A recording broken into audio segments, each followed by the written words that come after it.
하나님 말씀 함께 보도록 하겠습니다. 오늘 우리가 함께 나눌 하나님 말씀은 로마서 7장 1절부터 4절까지 말씀입니다. 로마서 7장 1절부터 4절까지 말씀, 우리 다 같이 한 목소리로 말씀 함께 보도록 하겠습니다. 형제들아, 내가 법 아는 자들에게 말하노니 너희는 그 법이 사람이 살 동안만 그를 주관하는 줄 알지 못하느냐? 남편 있는 여인이 그 남편 생전에는 법으로 그에게 매인 바 되나 만일 그 남편이 죽으면 남편의 법에서 벗어나느니라. 그러므로 만일 그 남편 생전에 다른 남자에게 가면 음녀라. 그러나 만일 남편이 죽으면 그 법에서 자유롭게 되나니 다른 남자에게 갈지라도 음녀가 되지 아니하느니라. 그러므로 내 형제들아, 너희도 그리스도의 몸으로 말미암아 율법에 대하여 죽임을 당하였으니 이는 다르니 곧 죽은 자 가운데서 살아나신 이에게 가서 우리가 하나님을 위하여 열매를 맺게 하려 함이라. 아멘. 오늘 이 시간에는 하나님 자녀의 멋진 삶이라는 말씀 제목 가지고 우리가 함께 말씀 나누고 또 함께 기도하기를 원합니다. 우리가 믿음 생활을 하고 있고 신앙 생활을 하고 있는데, 믿음 생활이나 신앙 생활이라고 하는 것은 단지 내가 잘했느냐 못했느냐의 문제가 아닙니다. 맞냐 틀리냐의 문제도 아닙니다. 언제나 잘하게 되고 무슨 일에나 옳게 되는 것이 우리가 믿음 생활하거나 신앙 생활하는 것의 궁극적인 목적은 아닙니다. 우리가 믿음의 여정을 가면서, 우리가 신앙의 길을 걸어가면서 우리가 어느 차원에, 어느 영역에, 어느 말씀, 어느 약속 가운데 들어와 있는지를 깨달을 수 있어야 해요. 우리는 어느 영역, 어느 차원, 어느 약속, 어느 말씀 가운데 들어와 있느냐. 사도행전 13장 33절 말씀을 보면 곧 하나님이 예수를 일으키사 우리 자녀들에게 이 약속을 이루게 하셨다 함이라. 시편 2째 편에 기록한 바와 같이 너는 내 아들이라 오늘 너를 낳았다 하셨고, 우리가 들어와 있는 그 약속, 그 말씀은 무엇이냐? 하나님께서 우리를 향해 너는 내 아들이라, 내가 오늘 너를 낳았다라고 말씀하시는 그 자리에 들어와 있는 거예요. 너는 내 아들이라는 것은 어떤 의미입니까? 내 아들, 내 자녀라고 하는 건요, 마음에 안 든다고 버리겠다라는 의미가 아닙니다. 말 안 듣는다고 모른 척 하겠다는 의미도 아닙니다. 너는 내 아들, 너는 내 자녀라고 할 때는 걱정하지 마라, 염려하지 마라, 내가 너를 혼자 두지 않을 거다, 네가 힘들 때 내가 함께 할 거고, 네가 아플 때 내가 너와 함께 할 거고, 내가 너를 지키고 인도하고 보호할 것이다, 이런 의미가 담겨 있는 거죠. 여러분들도 여러분들의 자녀를 기르고 양육하시면서 그 자녀들을 어떤 마음으로 대하십니까? 때로는 자녀들이 자라다 보면 실수할 때도 있고 잘못할 때도 있지만, 때로는 부모의 마음을 아프게 하고 부모의 마음을 상하게 할 때도 있지만, 그렇다고 해서 자녀를 버리거나 자녀를 외면하거나 자녀를 모른다 하지 않는단 말이에요. 왜 그렇습니까? 부모와 자녀 관계로 맺어졌으니까. 내 아들이고 내 딸인데 어떡합니까? 부모인 내가 책임을 져야죠. 하나님도 우리를 향해 마찬가지인 거예요.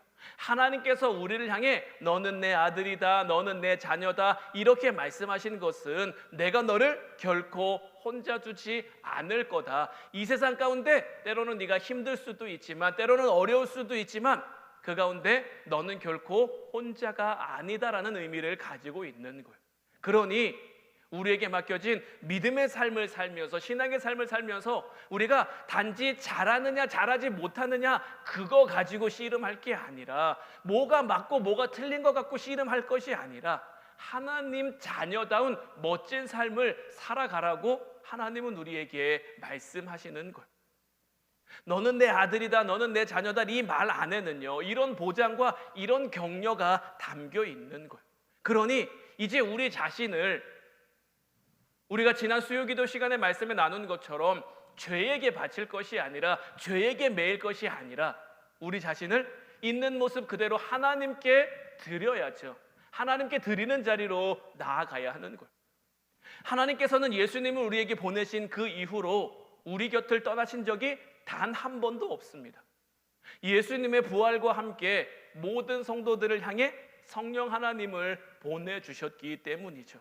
우리가 경험하고 체험하고 확인했느냐 확인하지 못했느냐의 차이인 거지, 사실 우리가 확인하지 못했어도 알지 못했어도 깨닫지 못했어도 상관없이 성령 하나님은 지금도 우리와 함께 하시며 때로는 말할 수 없는 탄식으로 우리를 위해 기도하시는, 로마서 8장 26절 말씀처럼 이와 같이 성령도 우리의 연약함을 도우시나니 우리는 마땅히 기도할 바를 알지 못하나 오직 성령이 말할 수 없는 탄식으로 우리를 위하여 친히 간구하시느니라.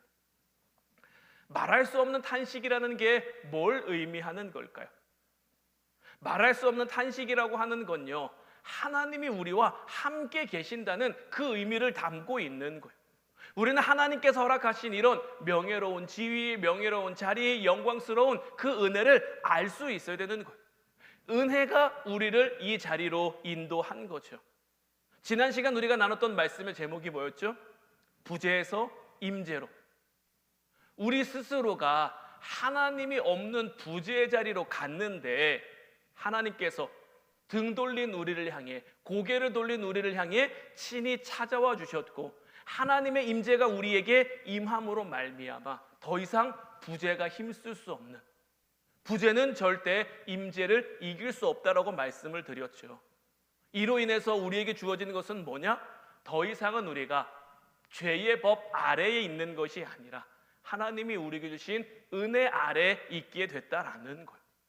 우리가 은혜 아래에 있다, 하나님의 통치 가운데 있다, 우리가 외면한 자리고 우리가 초래한 사망의 자리인데 그 자리까지 하나님이 친히 찾아와 주시고 우리를 아들이다 딸이다 자녀라고 불러주시는 것, 이건요 우리가 각오하고 이해하고 결심하고 순종해서 얻게 된 그런 결과가 아니라 예수 그리스도로 말미암아 하나님께서 우리에게 이루신 것, 이게 바로 십자가를 통해 하나님이 우리에게 보여주시는 복음의 정수인 거예요.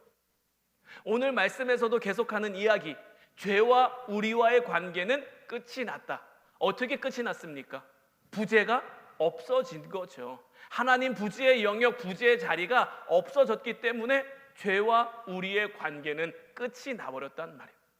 오늘 본문 4절 말씀을 다시 보면, 그러므로 내 형제들아 너희도 그리스도의 몸으로 말미암아 율법에 대하여 죽임을 당하였으니 이는 다르니 곧 죽은 자 가운데서 살아나신 이에게 가서 우리가 하나님을 위하여 열매를 맺게 하려 하심이라. 이제는 우리에게는 하나님 자녀답게 사는 삶만 남았어요. 때로는 힘들고 어렵고 우리가 하나님 자녀답게 산다고 해서 인생이 쉬워지고 만사형통하게 되는 그런 건 아니죠.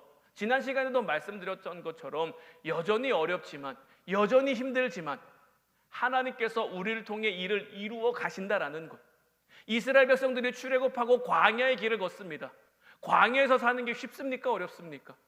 하나님이 물 주셔도요, 하나님이 만나 주시고 매출하게 주셔도요, 구름 기둥으로 불 기둥으로 그들을 인도하셔도요, 광야에서 지내는 것 자체가 힘듭니다. 그 힘든 게 없어지는 건 아니에요.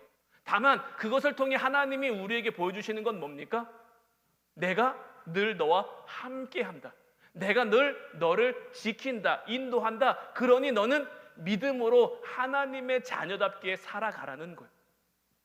이전 애굽에서의 삶은 이제 지워버리고 잊어버리고 자꾸만 문득문득 애굽에서 좋았는데, 애굽이 나았는데 이렇게 떠오르는 옛사람의 기억은 이제 내려놓고 하나님의 자녀답게 믿음으로 살아가라, 이 말씀. 그래서 열매를 맺는 삶을 살아가라는 거죠. 사도 바울은 이것을 가리켜서 로마서 12장 1절 2절 말씀을 보면, 그러므로 형제들아 내가 하나님의 모든 자비하심으로 너희를 권하노니 너희 몸을 하나님이 기뻐하시는 거룩한 산 제물로 드리라. 이는 너희가 드릴 영적 예배니라. 너희는 이 세대를 본받지 말고 오직 마음을 새롭게 함으로 변화를 받아 하나님의 선하시고 기뻐하시고 온전하신 뜻이 무엇인지 분별하도록 하라. 자, 이와 같은 삶을 사도 바울은 가리켜서 우리의 몸을 거룩한 산 제물로 드리라라고 이야기하고 있는 거예요. 이게 우리가 드릴 영적 예배라는 거예요. 우리가 드릴 영적 예배, 우리의 몸을 거룩한 산 제물로 드리는 삶은 어떤 겁니까? 이 세대를 본받지 않고 우리의 마음을 새롭게 하는 것. 이전에는 세상에 좋던 것이 우리에게도 좋았는데, 세상에 귀한 것이 우리에게도 귀한 것이었는데, 이제는 이것보다, 이게 귀하지 않다라는 게 아니에요. 이게 좋지 않다라는 게 아니에요. 이게 우리에게 필요하지 않다라는 게 아니에요. 이것보다 더 귀한. 예전에는 비교했다면, 처음 이제 하나님을 모를 때는 세상이 훨씬 좋았죠. 세상의 것이 전부인 줄 알고 세상의 것이 최고인 줄 알았는데, 처음 믿음의 길을 들어오면서는 이제 비교하기 시작하는 거죠. 세상의 것이 좋은가? 하나님의 것이 좋은가? 출애굽한 이스라엘 백성들도 길을 걸으면서 하나님이 모실 때는 하나님 최고입니다. 하나님 대단합니다. 하나님 위대합니다. 그런데 조금 더 가서 좀 힘들면 어떻게 됩니까? 하나님 왜 우리를 애굽에서 건져냈습니까? 비교하니까 애굽이 더 좋은 것 같은 거죠. 우리의 삶도 마찬가지인 거예요. 우리가 살아가면서 우리의 몸을, 우리의 마음을 거룩한 산 제물로 하나님 앞에 드리지 못하면요, 세상이 더 좋거나 아니면 자꾸만 비교하게 되는 거예요. 근데 자꾸 비교하면 어떻게 됩니까? 세상이 더 좋은 것처럼. 왜냐하면 세상은 할 수 있는 모든 방법으로 우리를 유혹하거든요. 할 수 있는 모든 방법으로 우리를 시험하거든요. 그래서 우리가 걸려 넘어지게끔. 그런데 이제 이 단계를 넘어 우리가 우리의 몸을, 우리의 마음을 주님 앞에 거룩한 산 제물로 드리고 나면, 우리가 영적 예배자로 이 땅을 살아가게 되면 하나님이 비교할 수 없는 그 최고점에 도달하게 있게 되는 거죠. 그러니까 하나님 최고, 우리 마음의 중심에 하나님을 모시고 삶을 살아가게 되는 거죠. 여기서 산 제물이라고 말하는 것은 단지 뭐 살아있느냐 죽어있느냐 이런 개념으로 이해되는 산 제물이 아니라, 우리가 살아가는 그 삶을 하나님께 드리라는 것. 그러니까 우리가 살아가는 삶이 하나님 중심의 삶, 믿음 중심의 삶, 복음 중심의 삶이 되라는 것. 말씀드린 것처럼 우리 삶에는요, 죄가 아직 완전히 뿌리 뽑힌 게 아닙니다. 이 죄는 거요, 우리에게 있는 이 죄성이라고 하는 건요, 상황만 주어지고 환경만 주어지면요, 언제든지 우리 머리 꼭대기에 올라갈 수 있는 그런 거예요. 하나님이 우리를 지키시고 인도하시고 그런 환경과 그런 상황이 우리에게 주어지지 않으니까 우리가 이렇게 믿음 생활하며 신앙 생활하며 살아가는 거지, 우리의 삶에는 여전히 뿌리 뽑혀지지 않은, 왜냐하면 우리가 살아가는 이 시대, 이 세대는요, 아직은 죄의 권세가 다스리고 있는 그런 시대고 그런 세상이기 때문인 거죠. 그러니까 우리를 위협하는 이 세상의 현실하고 하나님이 우리를 당신의 자녀를 부르신 이 현실이 두 개가 중첩되어 있단 말이에요. 이 중첩된 삶 속에 우리가 만사형통하고 고민할 것 없고 늘 기쁘고 늘 감사한 그런 삶 속에서가 아니라, 아직도 자기가 주인인 것처럼 예수 그리스도의 십자가로 말미암아 우리는 죄에서 벗어났는데 더 이상 죄와 사망의 법에 매여 있는 그런 존재가 아닌데, 죄와 사망의 법은 아직도 우리를 매고 있는 것처럼, 아직도 우리를 붙잡고 있는 것처럼 그렇게 구는 이 세상 속에서 우리가 하나님 자녀로 살아가는 그 모습을 드러내고 증명하라는 거예요. 타이타닉이라는 영화가 97년도엔가 개봉을 했었는데, 그 영화가 굉장히 화제가 됐고 실제 타이타닉이라는 그 배를 이제 모티브로 해서 영화를 만들었죠. 이 타이타닉이 침몰할 때 보면요, 배에 구명정이 모자라서 남자들은 거의 그 구명정에 타지 못합니다. 배는 온통 아비규환이고요, 그 가운데 이제 이리 뛰고 저리 뛰는 그런 사람들 틈에 잘 차려입은 4명의 연주자가 4주를 가까이 하게 함은이라는 찬송가를 연주하는 장면이 나오죠. 이 장면은 실제 타이타닉 배가 침몰할 때도 있었던 장면이라고 해요. 윌리스 하틀리라는 사람이 이 연주단의 리더였는데 당시 33살이었다고 해요. 영화에서는 4사람이 이렇게 연주하는 것으로 나오지만 실제로는 8사람이 연주를 했고, 이 8명의 리더가 이 윌리스 하틀리라는 사람인데 당시 33살로 원래는 이 타이타닉이라는 배에 타고 싶지 않았다라고 해요. 왜냐하면 당시 약혼녀에게 청혼한 상태라 빨리 결혼하고 싶어서 타이타닉에서 근무하는 게 달갑지 않았지만 이 배와 계약이 돼, 그러니까 이 연주단하고 배가 계약이 돼 있어서 어쩔 수 없이 그 배에 탔다라고 해요. 그 배에서 이런 사고가 일어날 줄 어떻게 알았겠습니까? 배가 침몰해요. 사람들은 아비규환이고요, 정신없고요. 그래서 이 윌리스 하틀리는 그들의 마음을, 이 혼란한 이 마음을 내가 연주로라도 조금은 좀 안정시켜줘야지. 자기도 살려고 막 말버둥치고 막 그래도 모자랄 것 같은데 이 사람이 연주를 하기 시작하자 이 사람과 함께 배에 탄 나머지 7사람도 함께 연주를 한 거죠.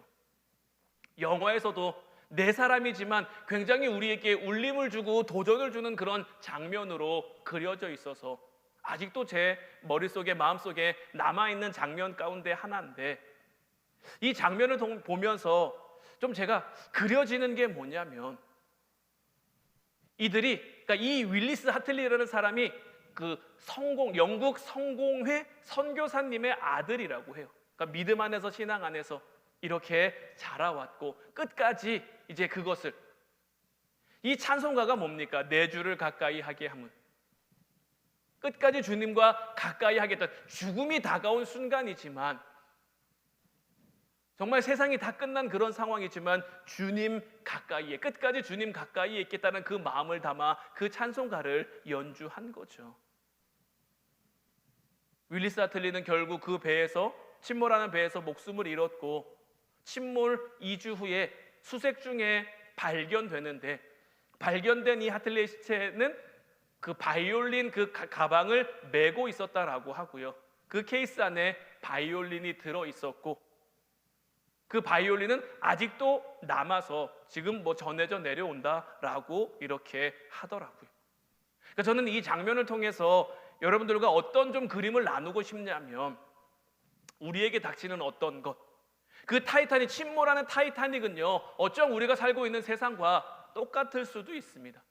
이 세상에서 저마다의 모습으로 이렇게 살아보고 저렇게 살아보려고 이리 분주하고 저리 분주하고 이리 뛰고 저리 뛰고 온통 난리지만 결국 이 세상은 침몰하는 배 같은 거예요. 하나님으로부터 등 돌린, 하나님으로부터 고개를 돌린 이 세상은요 어쩔 수가 없는, 어쩔 도리가 없는 거예요. 우리도 그런 세상을 살면서 우리가 어떻게 살아갈 것인가, 우리가 어떻게 살아가는 것이 하나님 자녀다운 멋진 삶이 될 수 있을까? 저는 이 윌리스 하틀리를 비롯한 이 7명의 연주자가 보여준, 마지막까지 보여준 그 모습이 우리가 이 땅 가운데 살아야 할 하나님 자녀로서의 멋진 모습이 아닐까? 일부러 그런 자리를 찾아가서 그런 척 하라는 게 아니라 예수님 시대의 바리새인들처럼 거룩한 척, 의로운 척, 하나님 사랑하는 척 이렇게 하라는 것이 아니라, 우리의 삶에는요 늘 사망의 그늘이, 위험이, 유혹이, 시험이 늘 찾아오고 늘 습격해 온단 말이에요. 그 안에서 빛과 생명으로 우리가 삶을 살아감으로 우리가 누구인지를 보여줄 수 있는, 하나님이 무엇을 하셨으며 하나님이 또 무엇을 하고 계신지를 이 땅 가운데 드러낼 수 있는 빛과 소금 되는 삶을 우리가 살아가야 한다라는 것. 우리는 우리를 하나님께 드리고요 죄에게 내주지 않는, 세상에 내주지 않는 그런 싸움을 싸우는, 선한 싸움을 싸우는 그 삶을 살아야 하는 거예요. 때로는 실패할 수도 있어요. 때로는 넘어질 수도 있고요. 때로는 진 것처럼 여겨질 수도 있어요. 하지만 그것으로 끝이 아님을, 왜요? 우리는 하나님 자녀잖아요. 하나님이 여러분들을 하나님의 아들로, 하나님의 딸로, 하나님의 자녀로 불러주셨고, 여러분들이 여러분들의 자녀를 한 번 실패했다고 버리지 않는 것처럼, 2번 넘어졌다고 버리지 않는 것처럼, 우리를 자녀 삼아주신 그 하나님 아버지께서도 우리가 한 번 실패했다고, 한 번 넘어졌다고 우리를 버리거나 우리를 외면하거나 우리를 모른 척하지 않고 끝까지 우리를 향해 손 내밀어 주시며 하나님 자녀다운 그 명예로운 삶을 살 수 있도록, 하나님 자녀다운 그 멋진 삶을 살 수 있도록 우리를 이끌어 주시고 우리를 인도해 주신다라는 것. 때로는 우리의 삶 가운데 얼마든지 부끄러운 일도, 고통스러운 일도, 슬픈 일도 생길 수 있지만 이제 우리는 그것을 안고 일어나야 하는 것. 다시 일어나 맡겨주신 삶을 살아야 되는 것. 맡겨주신 길을 걸어야 하는 것. 그래야 하나님 자녀다운 삶을 우리가 살아가는 것. 저희 새아가 며칠 전에 저한테 이런 질문을 던진 적이 있는데, 아빠, 왜 동화는 그 후로 오랫동안 행복하게 살았습니다 이렇게 끝나냐고. 뭐 왕자와 공주가 뭐 결혼도 하고 뭐 자녀도 낳고 이런 모습이 왜 안 나오고, 그냥 왜 동화는 끝이 날 때 그 후로 오랫동안 행복하게 살았습니다 이렇게 하고 끝나냐고 묻더라고요. 가만 생각해 보니까 뭐 제가 새한테는 이렇게 대답해 주지는 못했는데, 이제 생각해 보니까 현실이 표현할 수 있는 가장 아름다운 마무리이기 때문에 그렇게 쓴 거 아닐까. 그 뒤로 왕자와 공주의 이야기를 이어서 써봐야 물론 좋은 때도 있겠죠. 행복한 때도 있겠죠. 하지만 모든 삶이 다 마찬가지일 것처럼 뭐 지지고 볶을 때도 있고 싸울 때도 있고 힘들 때도 있고 아플 때도 있고, 이런 거 다 쓰기보다는 동화니까, 아름다운 동화니까 그 후로 오랫동안 행복하게 살았습니다라고 끝낸 건 아닐까라고 이제 제가 그렇게 생각을 해봤거든요. 여러분들의 삶은 어떻습니까? 그 후로 오랫동안 행복하게 오래오래 살았습니다라고 표현할 만한 그런 삶을 살아가고 계십니까? 그럴 때도 있겠지만 그렇지 않을 때도 있죠. 왜냐하면 우리의 현실이란 것은 그러니까요. 어떻게 동화처럼만 살 수 있겠습니까? 그 후로 오랫동안 행복하게 살았다 이렇게는 되기 어려운 거예요. 왜냐하면 우리의 현실이라고 하는 것이, 이 세상이라고 하는 것이 우리에게 더 깊은 도전을, 더 깊은 시험을, 더 깊은 유혹을 우리에게 던지기 때문인 거예요. 그래서 이런 모습을 가리켜 사도 바울은 에베소서 4장 17절부터 19절까지 말씀을 통해, 그러므로 내가 이것을 말하며 주 안에서 증언하노니 이제부터 너희는 이방인이 그 마음에 허망한 것으로 행함같이 행하지 말라. 그들의 총명이 어두워지고 그들 가운데 있는 무지함과 그들의 마음이 굳어짐으로 말미암아 하나님의 생명에서 떠나 있도다. 그들이 감각 없는 자가 되어 자신을 방탕에 방임하여 모든 더러운 것을 욕심으로 행한다. 그러니까 하나님 없이 살 때, 이 세상을 살아갈 때 이런 것들 말고는 할 수 있는 게 없는 거예요. 이런 것들 가운데 가장 큰 것은 뭐냐? 자폭하고 체념인 거예요. 그러니까 자폭이라는 건 뭐냐면요, 해봐도 안 되는 것, 해도 안 되는 것, 노력했는데 안 되는 것, 애썼는데 안 되는 것. 그러다 보니까 어떤 마음으로 갑니까? 체념의 마음으로 가는 거예요. 그래서 이방인들이 그 마음에 허망한 것을 행했다라는 것이 바로 이런 거예요. 스스로 자폭하고 스스로 체념하고. 세상의 위협과 도전의 절정이 뭐냐면요, 바로 이 자폭과 체념인 거예요. 우리의 삶에도 이런 모습. 세상은 좋아졌어요. 잘 살게 됐어요. 그런데 여전히 이런 모습, 예나 지금이나 바뀌지 않고요, 예나 지금이나 틀려지지 않고요, 이런 모습은 늘 우리 가운데. 해도 안 되는 것 여러분들 없으십니까? 노력했는데, 애썼는데, 수고했는데, 내가 열심히 노력했으니 그 후로 오랫동안 행복하게 잘 살았으면 좋겠는데 그렇지 않은 모습들이 이 세상 가운데 얼마나 많습니까? 뭐 한때 금수저, 흑수저, 뭐 다이아몬드 수저, 이런 말들, 뭐 3포 세대, 5포 세대, 뭐 이런 걸 얘기하는 그런 사회적 용어들이 있었는데 이런 것들이 왜 나왔습니까? 해도 안 되는 것 같으니까요. 해봐도 안 될 것 같으니까요. 그러니 스스로 자폭하고 체념하는 거예요. 하나님 없이 살아가는 삶은요, 그렇게 갈 수밖에 없는 거예요.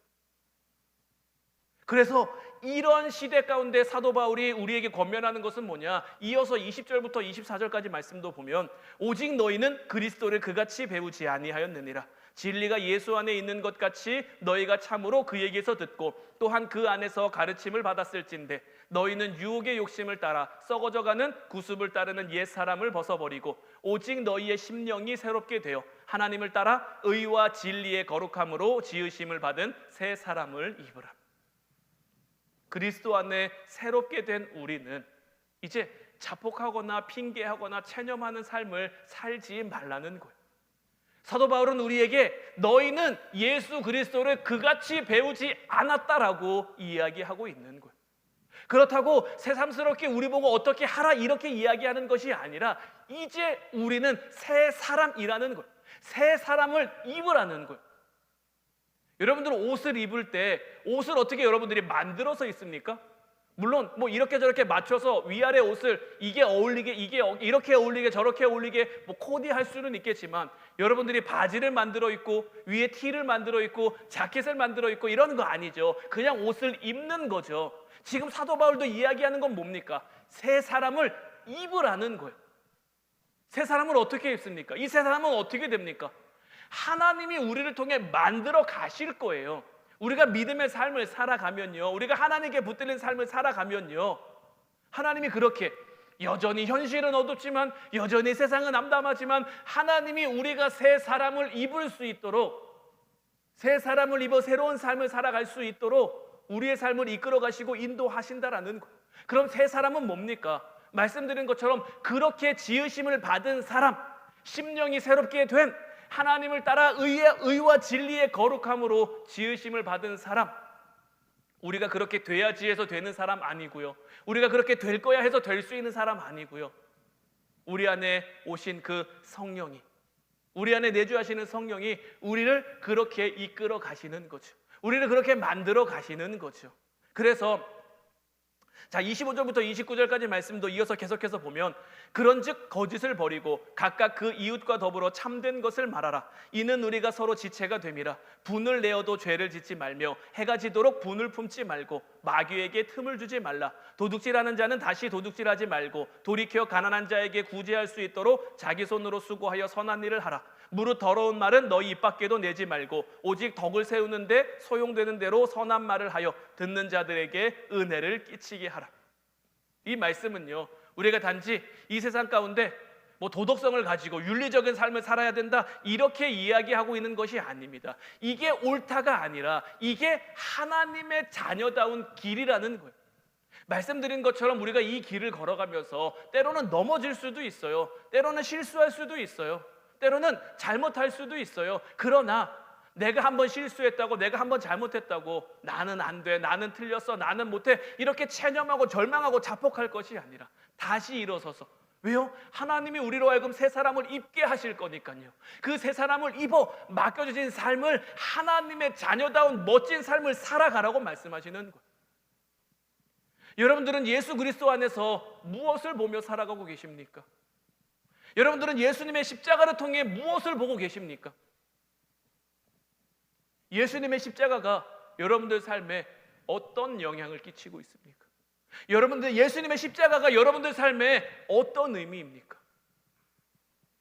십자가가 십자가지 뭐, 이런 마음이라면, 십자가가 뭐 대순가, 이런 마음이라면 우리는 다시 주님의 십자가 앞으로 나아가 무릎 꿇어야 되는 거예요. 하나님이 예수 그리스도의 그 십자가를 통해 우리에게 무엇을 이루셨는지, 하나님께서 예수 그리스도의 십자가를 통해 우리에게 무엇을 완성하셨는지, 예수 그리스도의 십자가를 통해 하나님이 우리를 어떻게 만들어 가시는지, 어떻게 이루어 가시는지를 이제 우리는 그 십자가를 통해 볼 수 있어야 되는 거예요. 예수 그리스도 안에서 그런 모습들을 보며 살아갈 수 있어야 되는 거예요.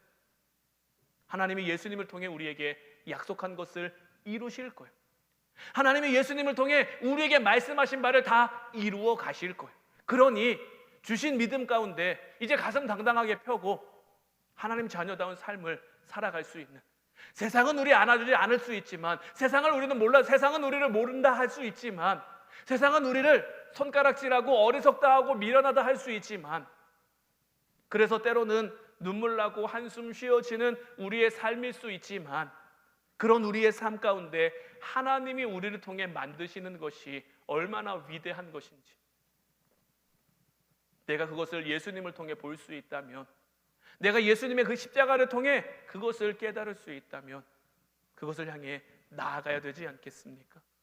하나님께서 자기 아들을 보내 피 흘려 죽도록 만든 그것이 우리에게 얼마나 위대한 것인지, 우리에게 얼마나 놀라운 것인지를 이제 깨닫는 저와 여러분들 되셔서 오늘 말씀의 제목처럼 하나님 자녀다운 멋진 삶을 살아갈 수 있는, 하나님 자녀다운 위대한 삶을 살아갈 수 있는 저와 여러분들 모두가 될 수 있기를 주님의 이름으로 축원해 드립니다. 이제 우리 같이 찬양하고 기도하기를 원하는데, 오늘 이 시간에는 이 4주를 가까이 하게 함은 이 찬송가 함께 고백했으면 좋겠어요. 저는 이 찬송가 가사 중에 제일 좀 마음에 와닿는 게요, 내 일생 소원은 늘 찬송하면서 주께 더 나가기 원합니다. 때로는 힘들지만, 때로는 아프지만 때로는 눈물 나고 한숨 쥐어지는 그러한 삶, 그 후로 오랫동안 행복하고 싶지만 이 세상이 우리를 그렇게 내버려 두지 않지만 그럼에도 불구하고 우리의 소원은, 우리의 간구는 늘 주님을 찬양하면서 늘 주님을 예배하면서 주님께 더 나아가길 원하는 삶이다. 이제 이렇게 고백할 수 있는 우리가 되게 해달라고 우리 같이 찬양하고 기도하도록 하겠습니다.